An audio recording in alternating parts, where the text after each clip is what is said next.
Well, my big news is that Gideon Oh my God. has had a hair transplant. He has. He hasn't. No, he hasn't. He hasn't had a real hair transplant. He looks amazing though. Well, I was saying as well, you can't have a hair transplant in your room On stream. for like an hour. Just casually. Yeah. Yeah, you know. Ask Theo Baker that. He'll tell you. So unnecessary. He'll tell you not only does it, it's a big process. It doesn't always work. It looks really good. Not Theo's. Not Theo's. Theo looks. Theo's does look good. Theo looks alright. Theo's looks better than it was. Yeah. But Gideon's hair looks so good there. Yeah. Look, I mean, I would literally rizz him up.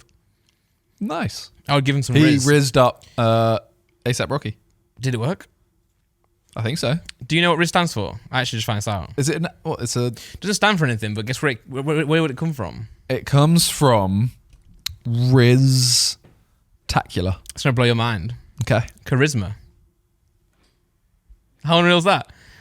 I was watching Wait, who said this? I was watching Ludwig's stream. Okay. He was reacting to someone doing like a cut, like who's got the most rizz in order video, Yeah. and they were talking about charisma. And he's like, "Wait, is that where it comes from?" I thought Rizz was one of those words that Kai Cenat came up with. Yeah, but he did. But So I'm saying, how do they know the definition? well, Have they just said, "Oh, it's from charisma"? listen. Does charisma have the word rizz in it? Yes. Charisma. Charisma. Well, yeah, but R-A-S. Kai put a Z on it. Yeah, two Zs. Two Zs. And then, though, charisma also is the same thing of rizz because it's your charisma when talking to But a potential suitor, man or woman. if or different someone, than that. if I make up a word right now, Go on then. flugel. What did I say earlier? I said You said hi. hydrate or something. Oh yeah, you were saying how I hydrate, and you said how drate. Look at me. Look how great I am. Okay, so if I say flugel, Yeah. and it means to poo yourself. Right. flugel. Why though? Literally, I've just made it up. But there's no word that comes from that actually can fit. Okay, even if that's how words are made up. even if Kai sometimes. Cenat did not actually take rizz from charisma, I think as a community we can. No, you've got to let the origin. All right. Well, if we ever get Kai on here, we'll ask him that question. Okay, we'll say why is it? Why is We've Rizz? literally had him on Sidecast. I know. You could have asked him that, but you didn't. Yeah. Also, flugel has Lou in. Flugel. Yeah, but Lou's not really widely used as, we say it in England. Americans don't say Lou. Okay. Flu. It has flu, and when you're you're snotty. That's like pee. And you do flush the toilet. Yeah. Floosh. Oh. I don't know why it got really weird then. No, but you are wearing yellow today. Good outfit again. Thanks. And also, can you rustle your trousers together? It's got a bit of like a tent-like feeling to it. I don't want to bring it up before the podcast. And let me ask you this though: are you wearing yellow because of Post Malone? No. Oh, that would have been sick though. Why? We're going to see Post Malone later. But does he wear yellow? His album cover was yellow. Be Bongs and Bentleys was completely yellow, and you have yellow Crocs. yeah. And Oh, I should have worn the Crocs. you should have worn the Crocs with that, man, and with his little thing. They're his Crocs. Yeah, I know. That's why I'm saying. Yeah. But you look really good. What's the t-shirt say? I don't know. I bought this for JJ's last fight, I think. Move to the mic real quick. It says the ghost will let you in. All right, so you knew all I don't know. So you didn't know. You know when... You could have just said... I'm going to be ghost honest, all along. right? Yeah. I didn't know. I just read it. What does mine say? Without looking. Oh, you look. No snakes. Yeah. I'm going to be honest, though. That's one of the most boomer things. That's one of those things I picked up that boomers do. What? Wear t-shirt You with... read people's T-shirts. Every time. I'm just saying it because we're on a podcast. I would not do that in real life. Fair enough. But every time I've ever gone somewhere where there's old people, like you go home and there's parents, or you go to someone else's, that if you have a T-shirt that has writing on, you say, oh, what does that say? Oh, and then they don't understand it because it's no T-shirt really ever says anything. Yeah, and they go, what does that mean? And it doesn't have to mean something, mum. Yeah. What do you mean the ghost will let you? What does that? What is the ghost? Is that a movie? I'm like, I don't know. What does that mean, actually? Don't know. I don't care. I'm trying to figure out what it would mean. Just for reference, when will you two officially be boomers? When is it? We already are. We are already boom. We're boomer verge. That makes it sound like we're both boomers. virgins. No, we're on the verge of boomers. Because realistically, right, boomers are still like we could be boomers, but then there are boomers to us. Yeah, of course. Yeah, again, the people who are really boomers, who are the ones that go when you call someone a boomer, they go, no, they weren't born in the baby boom. I'm like, you're a boomer because I'm not referring to when you were born. I'm referring to your state of mind, my friend. But I definitely know now. There's definitely a new, especially in content creation. There's definitely a new era of people because these are the people who will film something. Well, they'll film something maybe on TikTok already. Like they'll use the camera on TikTok. We'll shoot something and think, oh, best get that edited tomorrow. And then we'll get home, get our SD card, fumble it out, put it in there. You know, what people do that now, CapCut, whatever, Splice, they'll just edit the video there and then. I saw a TikTok yesterday, and it was about the millennial pause. Yeah, versus, I saw the one, versus the Gen Z start. Yeah, where they like... They pretend, they press record, and then they set the camera up. They're smart, though, because that it is smart. That gives you a sense of, like... it grabs you in because you're thinking, why is the camera shaking? What are you telling me? Yeah, like this is urgent. Yeah, and you're setting the camera up now. Kids.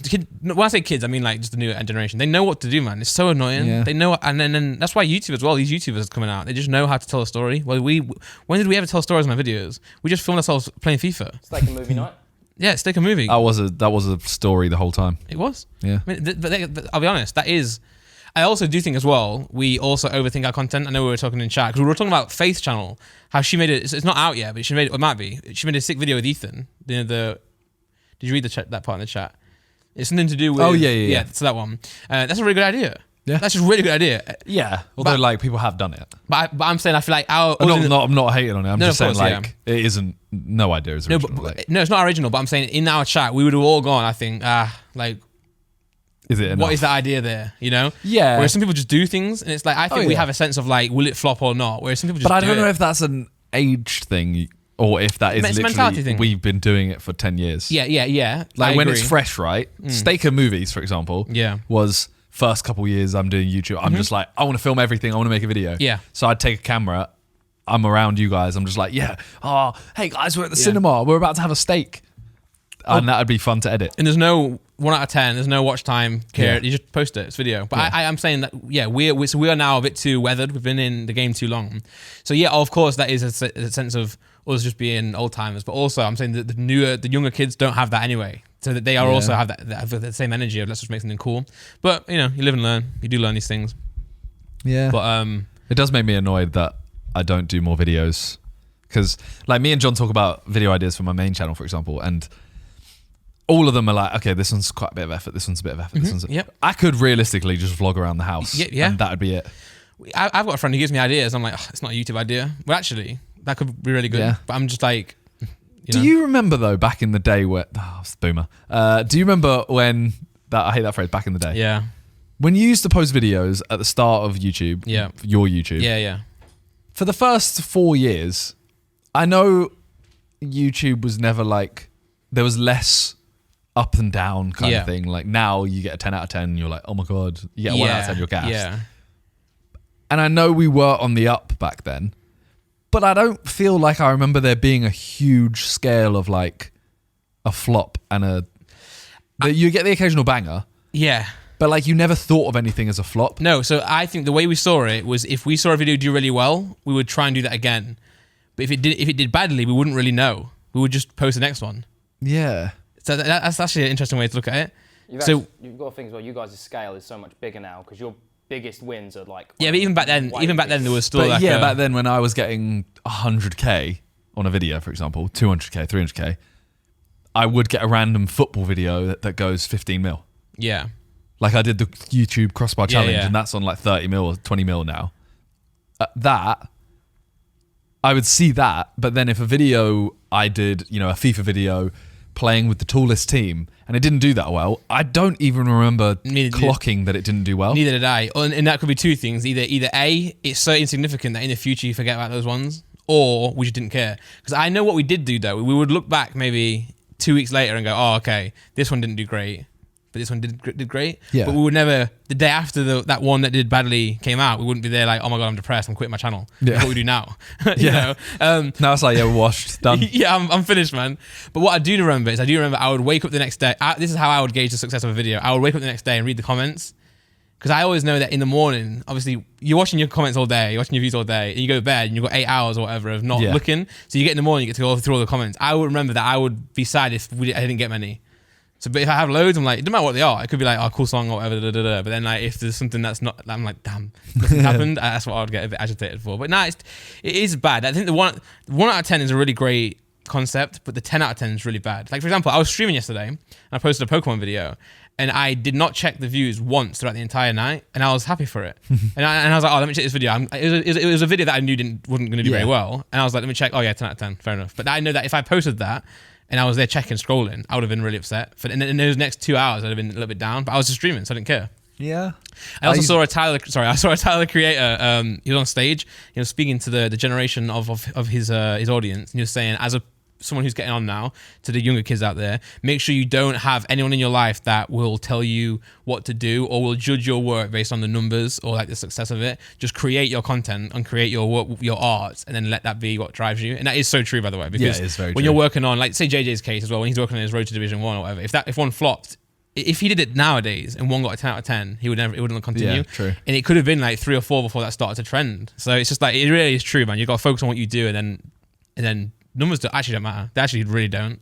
We used to look at comments. Yeah. I used to look at the likes. Not in terms of has it hit 1,000 likes, does it hit 100 likes, whatever. It was always just the ratio. Got you. Because obviously you could see dislikes, and I'd always look at like the first video. Okay, I got 10 likes, no dislikes, whatever. Yeah. Then when I started scaling up to 200 likes, I was like, as long as it doesn't get, ratio. if I hit double digits in dislikes, stinker. Yeah. Bad video. Yeah. And then you get up to 1,000 likes, and it's if I get 100 dislikes. Now we have the percent, don't we? On the channel now on the dashboard, it shows you a percentage of likes versus dislikes.